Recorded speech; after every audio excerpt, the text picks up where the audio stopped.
With the increasing accuracy and reliability of navigational receivers, this part of the CBT module will try to establish a better understanding of the mathematical definition of the Earth's surface and mapping of this curved shape onto a plane surface.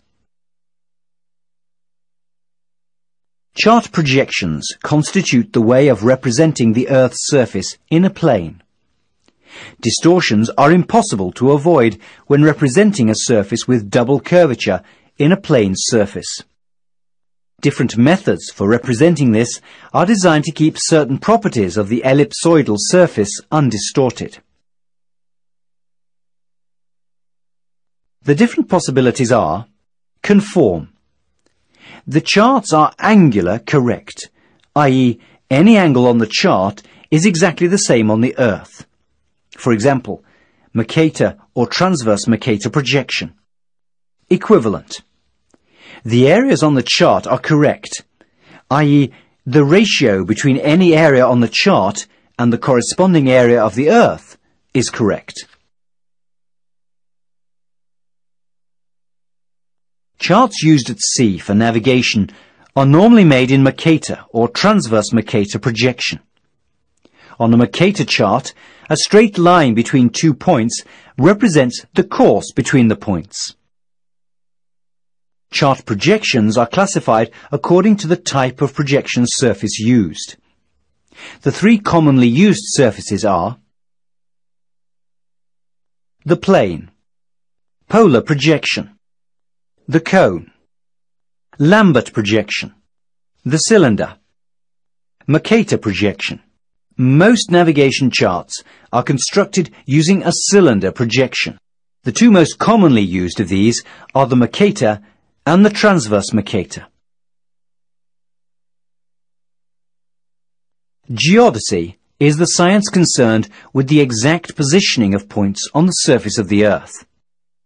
It also involves the study of the exact size and shape of the Earth, the study of variations of the Earth's gravity, and the application of these variations to exact measurements on the Earth.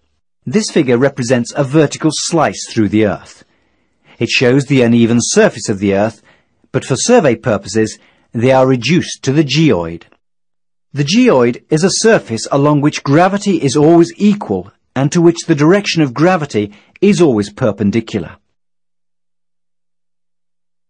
Since the geoid refers to the actual size and shape of the Earth, the uneven distribution of the Earth's mass makes the geoidal surface irregular.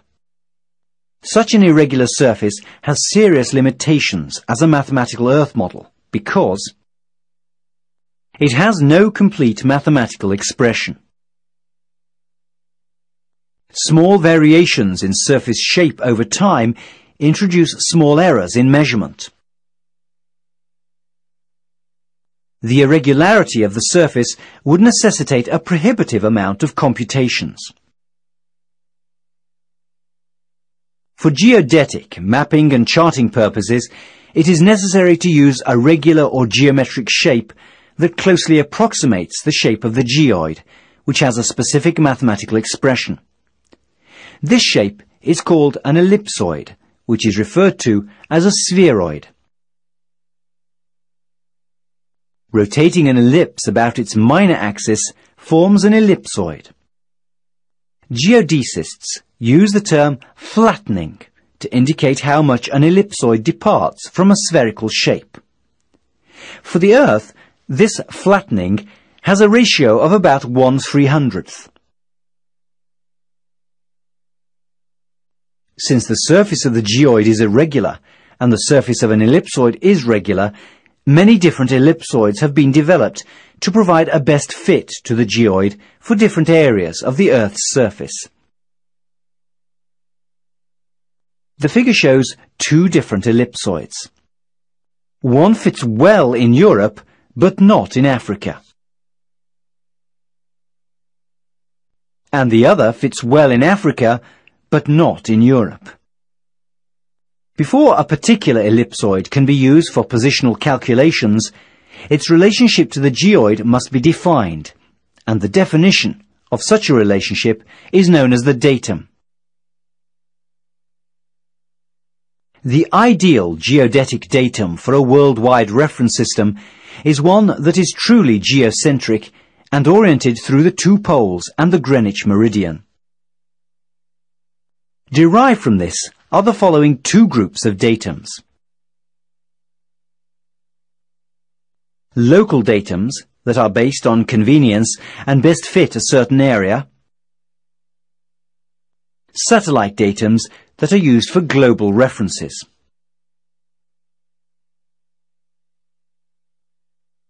The first satellite datum, established in 1972, was based on the Navy navigation satellite system. This system was also known under the name Transit. In 1989, the NNSS satellite datum was replaced by the Global Positioning System-based World Geodetic Survey 84, WGS-84 datum. WGS-84 is a global datum system based on many points fixed with great accuracy. The result is an ellipsoid that is centered on the Earth's center of mass and that fits the geoid far more accurately than any other does.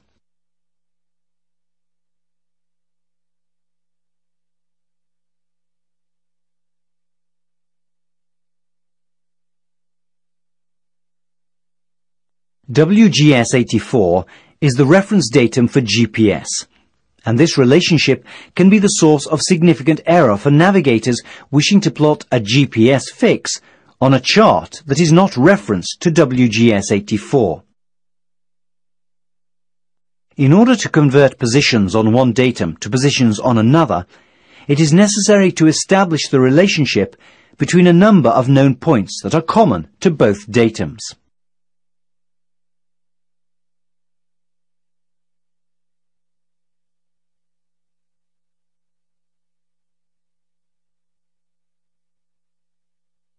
Most maritime charts contain a source data diagram or explanatory notes that provide information on the origin, scale, date and limits of the hydrodynamic surveys used in compiling the chart. These notes also include information about the origin of the topographical data, the projection used, the datum to which positions on the chart are referred. Some charts will have a note, satellite-derived positions. This normally means that if a GPS is used for positioning, positions obtained from the GPS must be adjusted before they are used together with the map. This is a specific example, taken from chart BA 2449. Remember that no transformation is perfect, because both the original datum and the datum to which positions are adjusted have inherent weaknesses that vary over their area of coverage.